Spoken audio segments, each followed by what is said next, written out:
Hi guys, welcome back to the Drive Life channel. In today's video you join me for a first drive, our first channel drive of our Sprinter van. Now we've been on a few trips with this thing and we've driven it backwards and forwards to various useful van things, but I thought I would bring you guys along, show you what this thing's like to drive. So you might recognise this route, it's the route I drive every day, and we're just going to see how the Sprinter performs compared to the smart car and the Volvo. Now I'm cruising at 50 mph legal speed limit for this type of van. Lorries and big vans like this limited to 50 miles an hour on a single carriageway. So we've just got the cruise control on and we're cruising along very nicely in 6th gear. The thing is lovely and comfortable to drive. Everything just falls nice into place. You can tell it's built for people to use every day. It's built to last forever.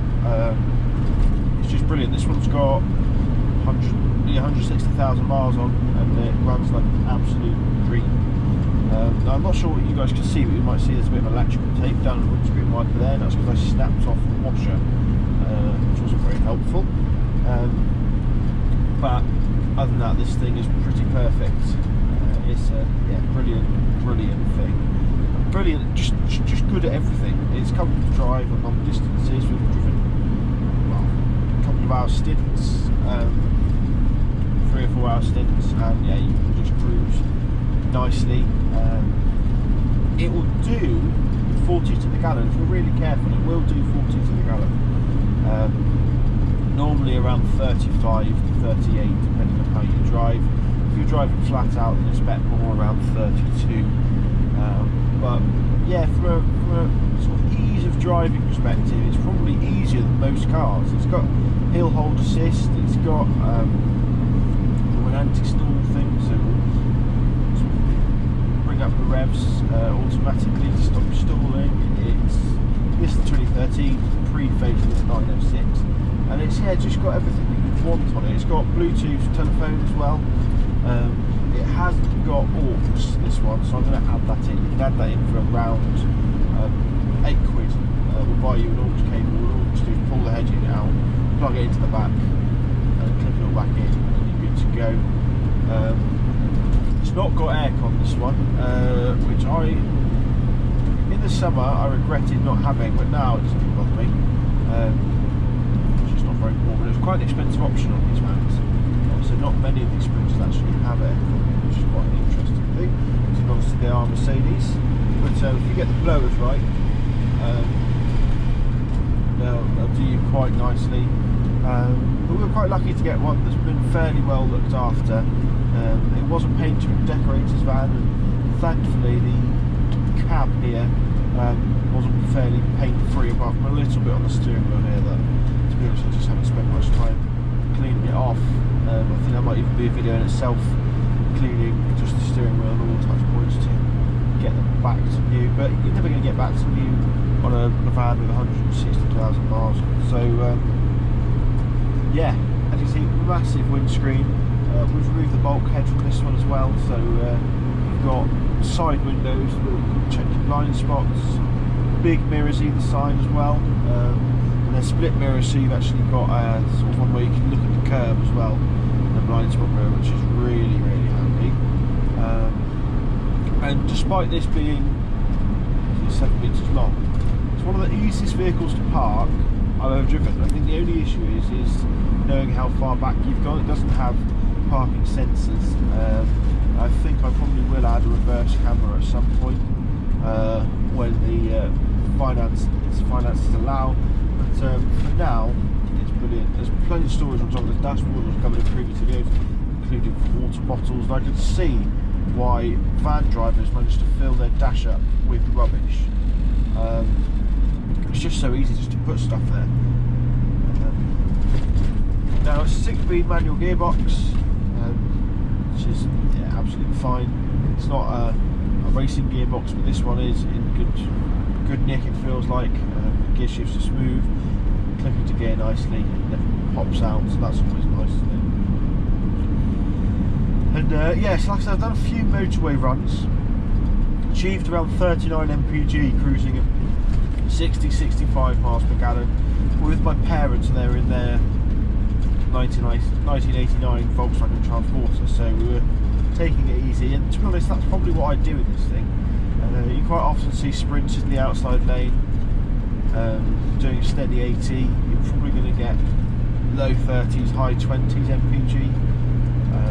So you're cutting your MPG by 25% by driving an extra 15 miles an hour quicker, which I suppose if you're a delivery driver driving to a tight schedule might be worth it, but for me, doing a long road trip, not really worth it. And that's what this thing's going to be primarily used for on the channel.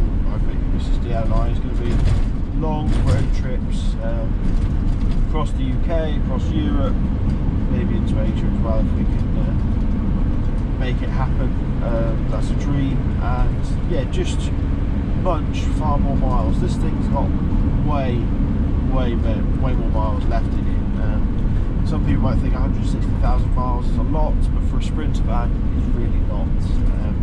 You see quite a few of them with 200,000 miles on, and a lot of people go, oh well, that's the limit, because you don't see any more with more miles than that. But actually, the reason for that is that people are scared of high mileage, and those people that have got 300,000-400,000 mile Sprinters tend to keep hold of them because they're clearly good trucks. And I think hopefully that's what we've got here. It's the 2.1 turbo diesel 4-cylinder engine. It's basically similar to the 220 CDI engine of the time. Slightly detuned just to make it last longer, really. It's got all timing chains and everything, so in terms of maintenance there aren't many things to go wrong as long as you keep the oil changed regularly. I think in 20,000 miles intervals, but I always do my car at 10,000 anyway, or less if I can get away with it and afford it. And yeah, it's just bulletproof. Some of you might recognise the dashboard here. It looks quite Volkswagen. You'd be absolutely right. These were made in conjunction with the Volkswagen Crafter in a collaboration between Mercedes and Daimler Group, I suppose, and Volkswagen. So if you're tossing up whether to get a Sprinter or a Crafter, just know that they're pretty much the same thing. Sprinters obviously known for their bulletproofness, but like I said, Crafters are essentially the same vehicle. But overall, yeah, this is just a brilliant thing. And you can see it handles the road so well. This lovely windscreen gives you a beautiful view. And being sat higher up as well is nice, because you can see over the trees. You can actually see the view. So before we bought it, this one's had all new tyres, all new brakes. It's been very well sorted, to be honest, which is one of the reasons I wanted to go for it. It's had all the rust proofing done. I'm sure we've all seen Sprinters, especially this generation, other generation before, with a lot of surface rust. 906 has tended to be okay in terms of body corrosion, but the generation before, I think the 901s were just shocking for rust. They just rust through panels like tomorrow, like there's no tomorrow. So these thankfully are better, and especially the post 2013 facelift models, which is just before this, they were excellent. They really don't rust at all, really, unless there's big damage. It's very likely you'll get rust on those. So yeah, and you find that a lot of people get frustrated if you're driving at 50 miles an hour, but it is the legal speed limit for a van. And you can definitely tell this van was geared for that speed. It's at 1500 RPM. It cruises very nicely, and you'll return again just over 40 miles per gallon just cruising at that, which is rather nice indeed. I don't know if you can see, but there's a gear shift indicator on the dashboard down here to give you better fuel economy, which is quite nice. And well, you've got the steering wheel controls here, which are useful. It takes a bit of getting used to the trip computer and the everything like that, and the button controls and the menu system, but you do get used to it eventually. And yeah, it's not too bad. control on this is brilliant. It's a fairly rudimentary system. It just sort of keeps you at the same revs. Apply more fuel so it stays there. It's also got a speed limiter as well.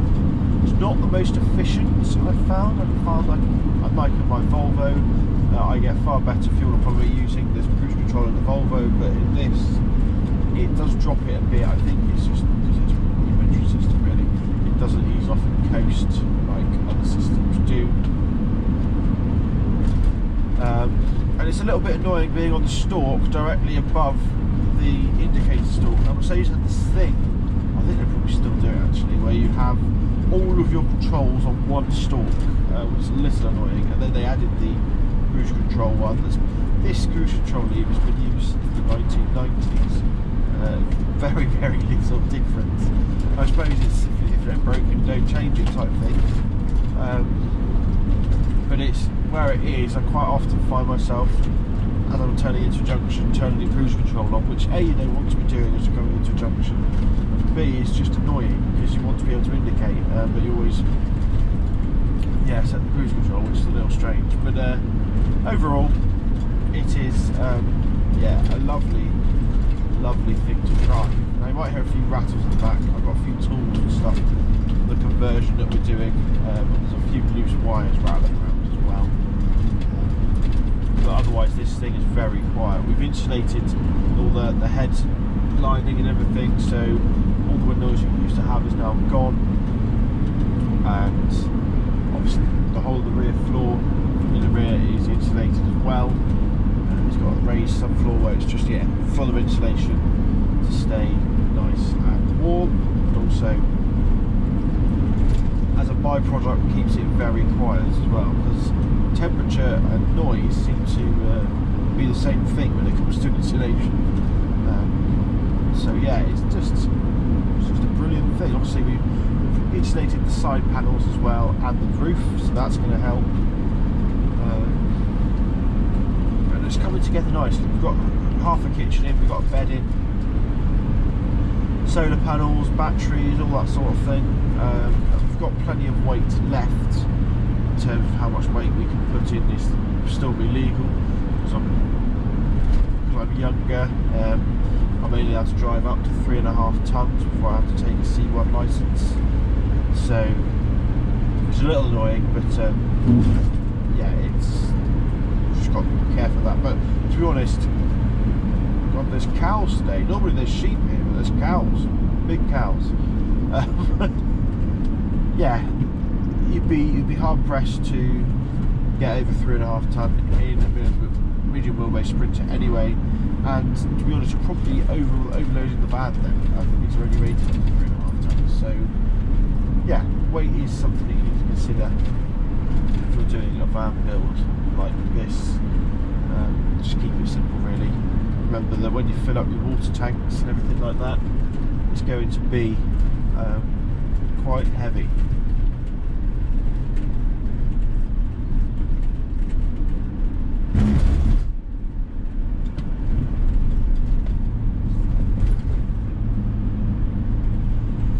Now I've activated a feature, we all know it, is daytime running lights on this through the menu system, which keeps the headlights on all the time, which is just fab.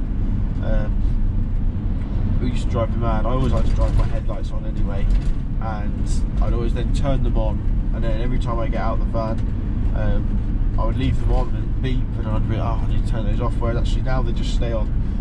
But come on with the van and turn off with the van, and the high beam and everything works as it should. So it's a handy little feature just to be seen. Probably will use bulbs up slightly quicker, but for £3 a bulb, it's far cheaper than your excess for insurance if you have a crash because someone hasn't seen you. So I don't mind doing that. I'm looking forward actually to doing some maintenance on this. Because it's a commercial vehicle, Mercedes has made it so easy to work on. You've got a nice big step takes you in underneath the bonnet, and the bonnet opens up nice and high, and you can just get to everything really easily. It's a nice big open engine bay that allows you to just really get your hands in there, work on stuff. Headlight bulbs are then easy to change as well. And yeah, it's just a brilliantly designed vehicle. I love it. And I'd be interested to know if you guys have driven these, what your thoughts are. They are very well known for being beasts, but it's good to get real life drivers' experiences and feedback, I think. Now the one thing that I will criticise is this horn. Listen to this. It's pathetic. For such a sort of big vehicle, you'd expect it to have a much more manly horn. I think my smart car's horn is even probably not quite as manly as that, but yeah, they're on a similar level. Here's an example of how often you see these switches. There's one here. DPD. Oh, that's the DHL one actually. I probably see 4 or 5 of them a day on my route to work. Yeah, it's just so easy to drive. The steering's fairly direct as well. Fantastic turning circle on these. That's one of the things I love. Is you can turn it around very, very quickly. In terms of to fill up, it's around £120 to fill it up full in today's day and age with these ridiculous fuel prices, which can be painful. I normally find myself sticking 50 quid at a time because we don't put many miles on it, we don't use it very often. That tends to last us a month unless we're going on a trip, then obviously we have to fill it up, but even then we don't tend to use the full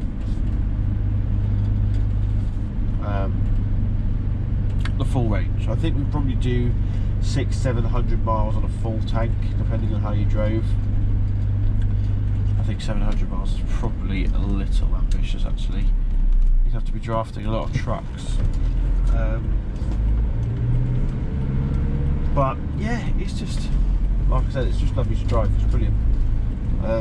I've always wanted a Sprinter van, so to finally have one, it's lived up to every expectation.